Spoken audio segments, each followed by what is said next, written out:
What is up, ladies and gentlemen, and welcome back to another episode of the Bettor Sports Show. I'm Ryan. I'm here with Randy. How you doing tonight, my friend? What's going on, Ryan? Good to be back as always, brother. How we doing? I'm doing okay. Not pretty well, just okay, because as we talked about pre-show, both of our teams got eliminated. My Boston Bruins fell to the Florida Panthers in 6 games at home. You can see my little shrine back there. And people ask me, like, Ryan, are you disappointed about the Bruins lost? Well, fool me once, shame on you. Fool me like 11 times, fuck, I should have seen it coming. Being a Bruins fan in the playoffs, especially in the second round, is kind of like if you ever seen the videos of the monks and like one monk's just kicking everyone in the balls over and over and over again to demonstrate how they can turn off the pain receptors. That's what being a Bruins fan can feel like at times. They only got outscored 11-10, 5-on-5 during that series, but the special teams couldn't come through. The offense went dry. Swayman had a generational performance, and it wasn't really for nothing. But they'll be back stronger next year. Look forward to being heard again. Randy, what's your take on the Knicks? Very relative to the same way that you feel about the Bruins. And we've talked about that a couple times here, just the pressure of big market teams in general, but also being a fan in a big market, high expectations. And especially when they're not panning out for the Knicks, a little bit different of a situation. They haven't had success in quite some time. This is going to be regarded as one of the best seasons that they've had in the past 2 decades, really since the one good season that they had with Carmelo, which is still, again, about 15 years ago. So going back some time, it hurts, but I would argue, again, the Bruins might hurt a little bit more just because, again, that second round was, I would say, arguably expected out of the Bruins. Both series were tough. They made it close there at the end. The Knicks really had no business being in the second round with the amount of injuries that they had ended up tallying up. Just absolutely destroyed. But still hurts nonetheless. Be back better next year. We could talk about contracts and all that in a couple of weeks once the finals wrap up and all that. Same thing on the NHL side. But yeah, now we're down in the same spot in NBA and NHL. 4 teams left on each side. So. Yep, this is it. The conference finals. This is when your asshole really starts to pucker. This is when the stakes are even higher.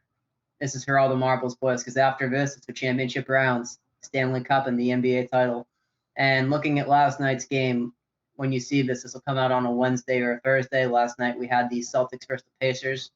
Something I talk about is if you're betting on a team, one thing you want to research is the tendencies of the coach of that team and how they play many situations, specifically clutch situations.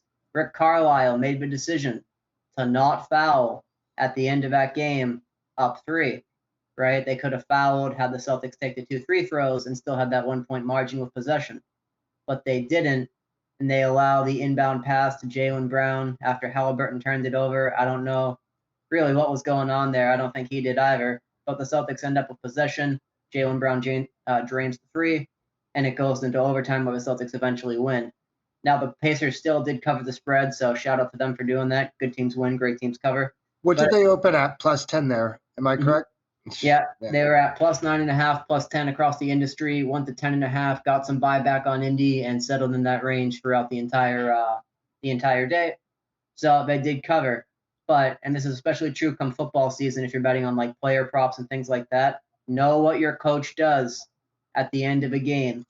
Last 2 minutes of each game are where bets are won and where bets are lost. So I highly recommend you research their tendencies and see what their leans are. Are they a new school analytics guy where it's like 4th and 3, they're going to go full Dan Campbell and be like, yep, offense stays on the field, boys, we're going for it. Are they an old school guy? Fuck yeah, 1986, punt the ball, take the foul. So it's important to know those things so you can manage your bankroll and win some fucking money. Yes, sir. And again, coaching philosophy there too. Again, being familiar with the team just goes back to, again, just a regular lesson that we kind of go over the same type of thing here. To actually research what you're betting into and things like that aren't necessarily, they don't show in stats. You do have to take up time watching games, understanding, maybe picking a handful of teams and focusing on how they operate in situations like that in clutch time. Like for NFL, how do these teams typically perform, and what do they have to use in a 2-minute warning situation? Or the same thing with the Pacers. What schemes do they typically run to try and close out games? Absolutely brutal there at the end. I believe their expected win percentage there was like 95% or 97% with 8 seconds left. So tremendous comeback for Boston, to say the least. Yeah, if you leave the door open for those good teams, we see it classically with all the underdogs. That's typical underdog shit. They'll be going back and forth, hanging around, then they'll get the lead. They'll be like, fuck yeah, we got the lead. And then, the lights get a little bright, you get nervous, and things get fumbled back to the other side.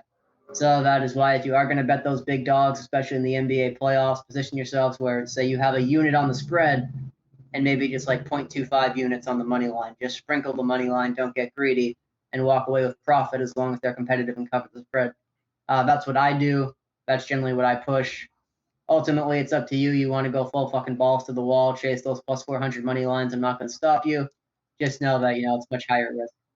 Let's, real quick, speaking of plus 400, and while we're still on the NBA, NBA championship futures right now, okay? I'm going to list them off to you. We got Boston at minus 175, which actually is surprisingly generous right now, but it may be because of just how sketchy last night's game 1 went.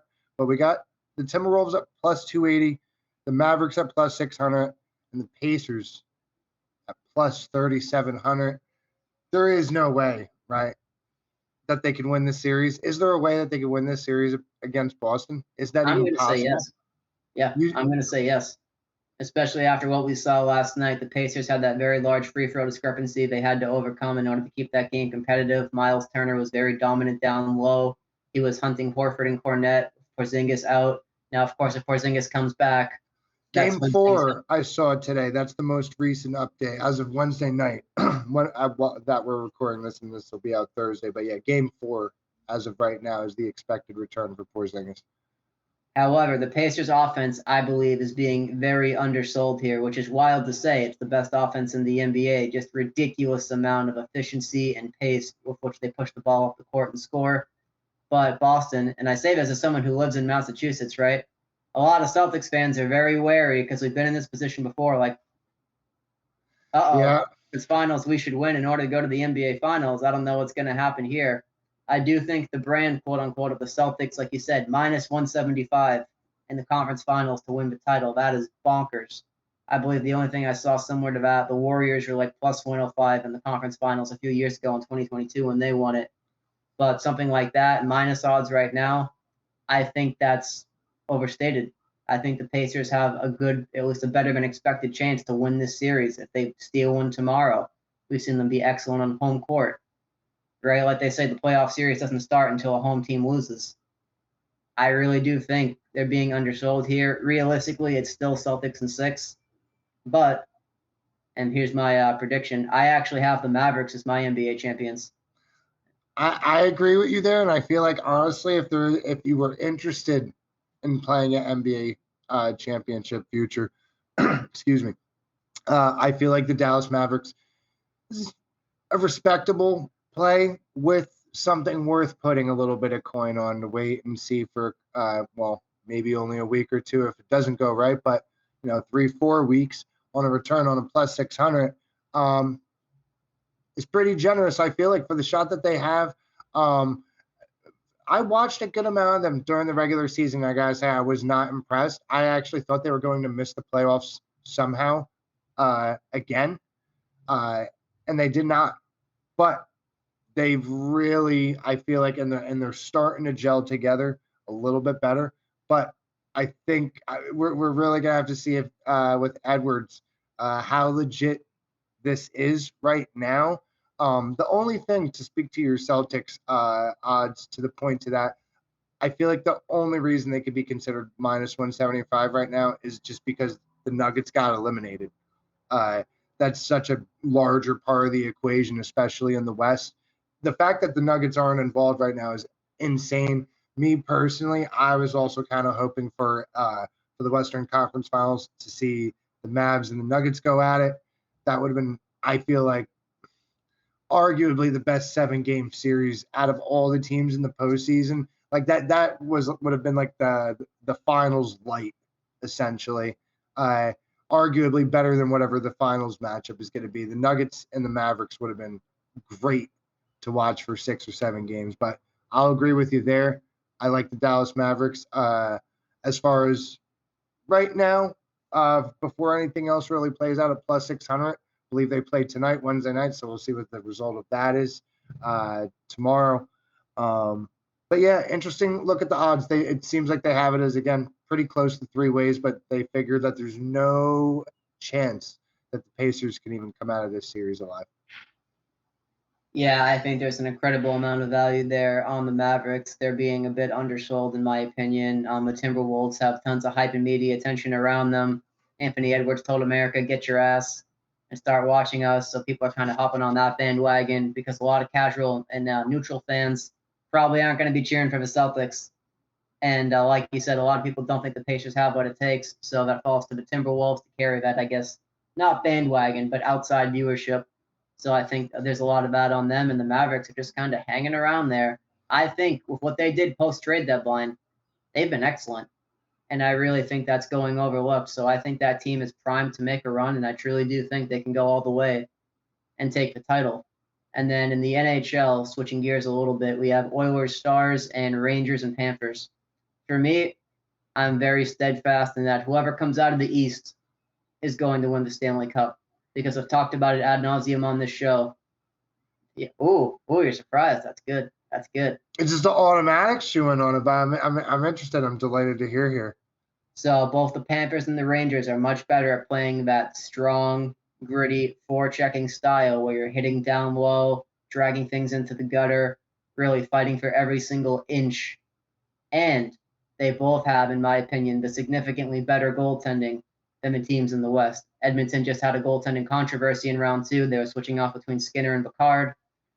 Jake Ottinger has been good, but I don't think he's at the level of Shesterkin and Bobrovsky, especially now with the experience advantage. I love the East here, right? So Panthers or Rangers, I think, are going to be your Stanley Cup champions. I have one of them beating Dallas in the finals. Oh, man. It's hard to actually argue against that. I definitely understand, especially with the goaltending controversy there, West versus East. But first of all, in this series, Panthers Rangers, it's hard to pick a side here. I think the Panthers might make light work of it, and this might be a 5-game series. This might go 4-1 Panthers, and the thing about them, they are absolutely rolling right now. But the Oilers, despite that first quarter of the season where they were spiraling, just again, and they've continued to show through the playoff run here. They are full speed ahead. They look like they're ready. The Stars have been quiet all year. Not popular to talk about at all about them getting all the way here. So it's a good matchup, but I kind of see both of the, between the Rangers and the Panthers matchup, same way as the Oilers Stars. I think it's going to be light work for the Oilers. I think they might get that series done fairly quick, but we will see. I believe that starts tonight. So we'll see tomorrow with the results, but the West looks just as dangerous. Again, I'll take a team with momentum a good amount of the time over the team on paper that where it looks like it makes sense, the team on paper that should win. The Oilers just seem red hot right now. It's hard to deny them the chance here, but to lay out the odds really quick, which is surprising on this end, we have the Panthers at plus 230, the Stars at plus 240, the Oilers at plus 270, and the Rangers at the bottom so far at plus 380, which is surprising. What do you think about the Rangers being at the bottom there? So that's bookie bias. The bookies absolutely loved the Hurricanes and the Panthers to come out of the East. And so they're going up against the Panthers, a team that Vegas loves. That's why the Rangers are going to be giving you so much value there. People just think that Florida has their number or at least has the lineup to beat them and go all the way. Now, if you're a Rangers backer, that's excellent for you, getting the team with the highest odds, and they're an excellent team. They are an excellent team. If you saw them dismantle Carolina in those first 3 games, whenever they turned it up and they were in control, hitting, cycling, they had the puck, they were getting it deep, just throwing it to the front of a net. Trocheck, Kreider, Zibanejad, Panarin, these guys were excellent, especially around the blue paint, extremely dangerous. Silky, slick, they were fucking potting goals, boys. But I do think the Panthers have the edge here, and the Panthers did this in the last game against Boston, they put Lomberg and Cousins back into the lineup. For those of you who don't follow hockey, those two are absolute fucking scallywags. They will spear you, they will hit you behind the play, they will spit at you, they will talk about your mother. Nick Cousins, I believe, was voted the most hated player in the entire NHL this past year. So when you add those two, on top of all the natural grit and talent Florida already has, like Bennett, Tkachuk, Montour, Gustav Forsling, quietly one of the best defensemen in the NHL playoffs. Of course, Alexander Barkov, Vladimir Tarasenko. I think that's Florida's optimal lineup, and I expect them to take the series in 7. All right. I don't think it's 5. New York's too good to go out in 5, but I do think Panthers in 7. They're going to be able to take one at MSG. Panthers are an excellent road team. Ultimately, I think they'll steal home ice advantage and walk away with the series. The way the Panthers just score in volume is frightening. So maybe I'm a little bit biased from, again, just the games that I've watched from them, as opposed, I probably watched the Panthers a bit more than the Rangers overall this year. So I probably have, a little bit more bias towards the Panthers in that situation. But man, a team that could really tally it up quick. It's dangerous business there. Plus 230, again, pretty great value. Hard to disagree with it there. 100%. And also, you may have a hedge opportunity as well. If Florida goes through, they'll be the favorite against either Edmonton or Dallas. So, say Florida goes in, they win game 1. Great point. Well, suddenly you're going to get plus money back on whoever wins the West. You can easily just hedge that out and enjoy the games. So that's another thing to keep into consideration there. Also, as an aside, hockey, you'll notice, has very high parity. So the bookies don't really want to take a stance one way or the other. A lot of those odds are very close together. That's why I love betting on the NHL. You're not going to be paying the same just amount of fucking juice that you will in the other sports because it's a smaller market. The bookies don't have the same amount of information from the sharps, the syndicates, and those outside bettors pouring in. Hockey's also a very volatile sport, unlike something like a football where Vegas just knows football, right? Vegas knows football better than you do. I always want to stress that. If the line moves in football, they know something. But hockey, you can take a stance against the betting line in hockey, and you can be right. So that's just another thing to keep that in mind. I gave my take on the Panthers. If you disagree with me and you think there's great value there on the Rangers, take it, bro. Plus 380 on the fucking New York Rangers, even as someone who's a Panthers backer, I think that's too high. So hockey, just keep that in mind. Everything's made up and the points don't matter. That puck can bounce around the fucking ice. It can end up anywhere. Very volatile sport. I agree. It's a good assessment. An excellent point with the hedge too. That would have went completely over my head. I would have never considered that as an option for a play to where you can play both sides of it there, especially since you know that, right, the Panthers are the favorite of that outcome. So you could hedge against it with a play on the West and just enjoy the finals. Could you make a ton of money off it? Maybe not, but can you squeeze a couple dollars out of it and enjoy it sweat free? Absolutely. What's better than that? You're better off in the long run taking these hedge opportunities instead of getting greedy. Now, I do understand if you're the average person, like you and I, you're not like the professional bettor. You don't have that bankroll from a white-collar job, poker, stocks, some other background. Maybe you're a fucking trust fund baby. It's your dad's money, whatever. If you don't have that, it's very hard to build up a bankroll betting $10, $20. And don't sneeze at $10 and $20, right? I never want to have anybody unit shame or say anything like that. That's your hard-earned money. But you don't have the same capabilities as these other guys who are going around 4 figures, even 5 figures. So there will come a time when you have to take a stance on a game, perhaps expose a bit more of your bankroll than you're comfortable with in order to build yourself up. But those opportunities come a few times a year. If that, you have to be disciplined. So a lot of the other time, just hedge your bets. Take the guaranteed profit. Like that guy who has the Oklahoma City parlay ticket. He was all over gambling Twitter, gambling Instagram. I made the video on him. He cashed out. By God, that was an amazing decision. If he let that ride even a day longer, he was fucked. And So- he hedged as well too at the end. He made out with a lot of money. He made a lot of smart calls there. That guy should be considered, if there was an award for it, Bettor of the Year. Took a cash, took the smart plays with it, made as much coin as he could. Smart decisions, not emotional. 100%. And also, like I said, he's a single dad in Oklahoma. He's not like some high-flying guy working with a syndicate with tons of money at his disposal. So he picked his spot, he stuck to it, he stayed disciplined, and he walked away with a lot of money. So it's always good to see the little guy win there, especially since the bookies make so much money off of just bending people over and fucking them. Like here in Massachusetts, you ready for this shit? The Gaming Commission had a hearing on limiting players, specifically limiting winning players, and of course, the end of a table shit that we know what happens. They'll increase the limits silently for losing players who go on tilt. And of the operational sports books in Massachusetts, how many do you think showed up at this hearing? 0. 0. Yeah. Remember, boys, that's why I always talk about them fucking around, playing tricks. It's like 2008 Wall Street. That's how I regard the sports books. They make the market you bet into. So you're at their whim when using this product or service, right? They have a very high level of control over you. So that's why you always have to be wary when entering into their market, because you're doing so on their terms. And they make money when you lose money. And that's always going to be the case. Mm-hmm. So, have we been into any MLB lately on that note? I have not. I got to tell you, it's not the sexiest story.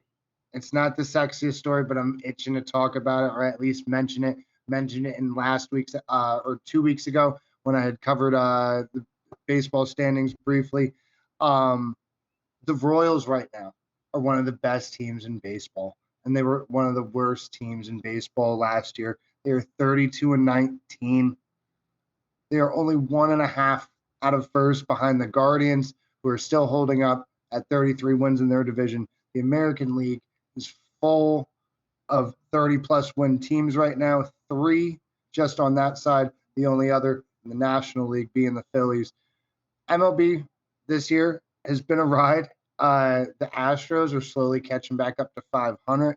I'm a Yankees fan, but I don't know if the case is the same thing by you, and they do the same thing with sports in general, but it's impossible to live in New Jersey and watch any of these games anyway. So by default, I end up watching other teams more than my own team. All these networks, you need to have a certain TV network and and that's the only way you get this subscription. But Yankee games are pretty much impossible to watch through my cable provider. Impossible. So I watch a whole lot of other teams. Me personally, you know me, I'm always a fan of an underdog. I always look for the sneaky underdogs. And that's kind of been my task and mission so far this year with MLB. I was heavy with the Athletics early on when they were hot, and I've kind of backed away against them. Currently, I'm looking for the White Sox to kind of have a slight turnaround. They're not going to end up doing great or anything like that, but they slumped very hard to start the year at 15-34. But the Royals, if there's anybody out there who is hot on the Royals to start the year, absolute moneymaker. I believe they've been listed as underdogs about like 65% of their games. So just tons and tons of value there. Their pitching core is phenomenal. Everybody on that lineup is hitting. They haven't had too much in the way of injuries. They've kind of avoided that. Some of the league's been very unlucky. The Astros are one of those teams. Bullpen just absolutely destroyed all year from injuries. Yankees a bit more fortunate on the winning side, but they've been kind of banged up. They still aren't even working at full strength. While they're 4 games in front of the Orioles as we speak, there's games on tonight. This is all going to change by tomorrow. But right now, just a couple good, again, feel-good stories that you like to see. I don't know about you, but seeing a team that was just doing awful for any period of time and they could bounce back the next year and not just be better, but kind of the same thing like how we discussed earlier with the NBA, with the Knicks. why that second round playoff exit doesn't hurt as much, because man, it's just been a bad time otherwise. So it's just it feels nice to see a team going through it, start a year on a good foot, get a couple games ahead, second in the division. It's a long season. We got about 100 more games to go, over 100 more games to go, something like that. So it's a very long season, but just things to keep your eye on. Not quite the typical script that we're seeing this year from the MLB. A lot of teams are shaking it up and making it interesting. That's very surprising to hear about the local blackouts with the sports teams. That's not the case at all up here in New England. We have the New England Sports Network, Bruins, and Red Sox both on the same channel. Celtics are always accessible locally. I'm going to keep it real, man. If someone tried to black out like the Boston teams in the New England area, their body would be found on a union job site within 24 hours. So if I could break it down really quick, so essentially the Knicks, right?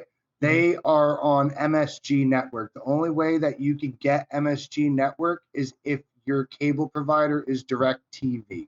If you don't use DirecTV, you cannot get MSG, period. It's impossible. So like I have YouTube TV, not possible. You could have Verizon, This does not matter. If you don't have DirecTV, then you can't purchase MSG and you can't get the Knicks games.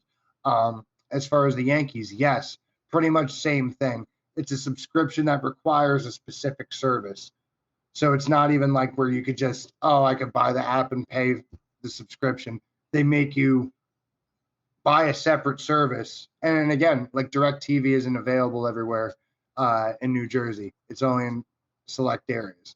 So it's crazy. It wasn't always like this. My childhood, it wasn't like this. I want to say about 10 years ago, like in my early 20s, so probably like 2014, 2015, all of a sudden, just like all the buyout nonsense, all that with all the networks. Yeah. The only thing that you get in North Jersey is football, pretty much reliably, from your team. If we're talking about the tri-state teams, North Jersey, you'll get the Jets games and the Giants games on CBS and Fox, and that's it. You are not able to enjoy your team. So actually, even Devils games, I believe, are blacked out here too in New Jersey. Wow. It's blacked out. So I could get I could buy NBA TV right now. I could watch every single team's games, not the Knicks and not the Nets. That is absurd. That's like a fucking war crime. Like you should go before Congress and tell them what these fuckers are doing. I'm a little stunned that this is like news to you. So the fact that this is probably only a thing in the near tri-state, or at least like New Jersey, New York, maybe it's because again, what we've spoken on in prior episodes, just market size dictating money. Because it wasn't always like this. Yankee games used to be on basic TV. You know what I mean? I remember it. We weren't always in this day and age, but yeah, can you imagine? Can you imagine not being able to watch any of your teams? Crazy I really can't, bro. My life. And the Rangers play on MSG as well, so like literally almost everything you could think of is locked out. Insane. Damn. Yeah. I thought for sure. I've read stories about many other teams who've had those issues of blackouts, local disavailability, especially in hockey. That was a big, I guess, roadblock to hockey's growth post-lockout. A lot of the teams were just blacked out. You couldn't really watch them on a regular basis. They were on some weird streaming service or some weird channel. ESPN didn't give a fuck about them. Even though they have the rights now, their hockey coverage is still a little but that's a different episode. But I've never in a million years would I think that the Rangers, the Knicks, and the Yankees would be like blacked out in fucking North Jersey. I can't believe nobody has. Maybe it's taboo to speak about it. I don't know. I can't believe just that you haven't heard from just conversation with somebody at some point, like, oh yeah, games are blacked out. Again, maybe it's only maybe it's only a New York market thing, for all I know. But yeah. Yeah, no, that's not a conversation we have up here. I'm just going to keep it 100% real. Like I said, if someone tried to black out the Boston teams in the New England area, like their body would be hanging off of a bridge in Boston. I would imagine. That's like, I mean, literally imagine being like, oh, this is your favorite team, but you know what? Fuck you. You're not watching shit. Like, stream it. Oh, that's illegal. What? Come on. Let's get with it. I don't know. It's crazy to me though. And again, none of those subscriptions are cheap either. They're all like $100+ subscriptions. Yeah, if you want to watch every NFL game next year, you're gonna have to shell out at least another $150 after free trials. I saw it. Nah, Because they've not just doing it. diversified everything through Amazon, international games, this and that. I think that's very detrimental to the growth of the game. Now, obviously, it's wild for me to say that sports in America are fucking gigantic, right? $1 billion entities, and the cable companies essentially need them to survive because live programming and live sports are one of the few things that still holds up, and people keep their cable packages for against the streaming service. However, it's just so fucking bad to me. Like, I'm trying not to go full tilt here, full 2009 Xbox Live and just go off on a tangent. I mean, we could save it. It's a great topic for another week that we could literally just take that and break it open for a half hour, 40 minutes, because just to really quick to that point, isn't it's incredible that, especially with how accessible you would think everything is now, that you're locking out like it's got to be more than 50% of your possible viewership for what? And because we want to put a game on Peacock or we want to put a game on with these exclusive. Do you know how many people aren't going to sign up for those services to watch one game? And why? And it's just, I don't know if you've ever seen Breaking Bad, but we had a good thing going until you fucked it up and you got all greedy and your ego and your pride ruined it. And it's really that sports, and especially with how the sports betting market is, there's so much extra money. We see everything that's involved with college sports, with the nil deals.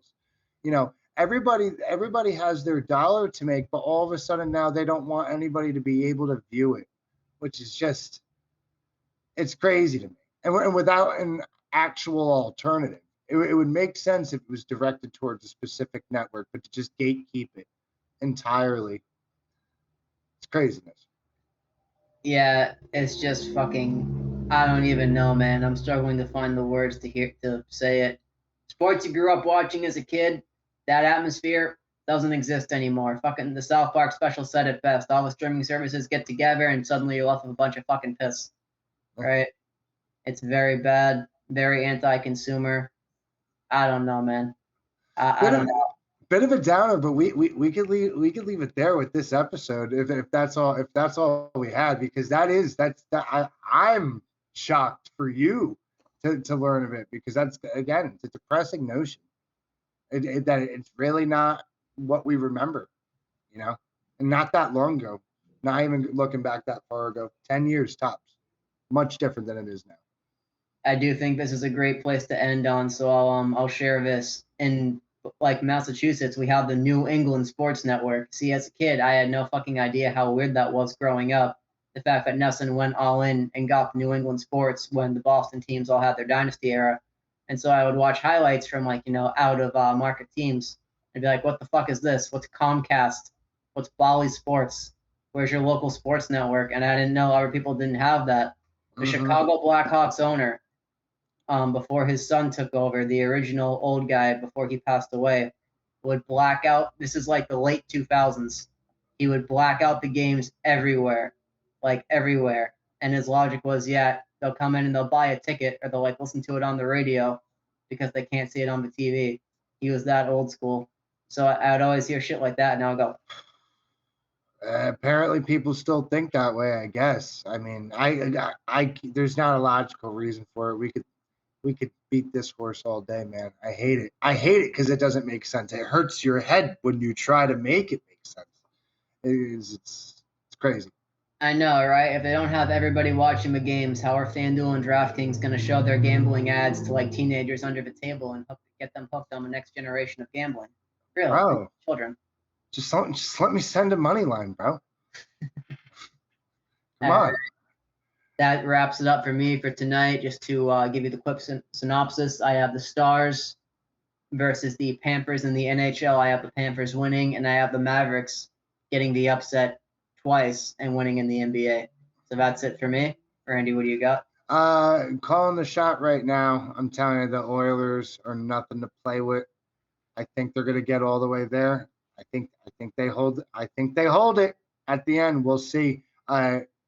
Seems like to me though, Oilers Panthers Mhm. ultimately should be the matchup there. And then I think I could stand pretty firmly. It's a gamble, but it feels most possible at the Mavericks, most well-rounded of what's left. We'll have to see how that statement of mine holds up. But at plus 600, hell yeah, I'm on board with that. Dallas to the finals as well for the NBA side. Yep, Dallas is going 1-1 in the finals. It's like New York in 1994. There we go, baby. There we go. All right, boys. Thank you so much for watching. I'm Ryan. I'm here with my boy Randy. Thank you for your support. Like, comment, subscribe, do all that good shit that we tell you to do. And until further ado, we'll see you next week. All right? Peace. Take it easy. Thank you for having me again. You got me feeling lucky. I'm putting everything on black.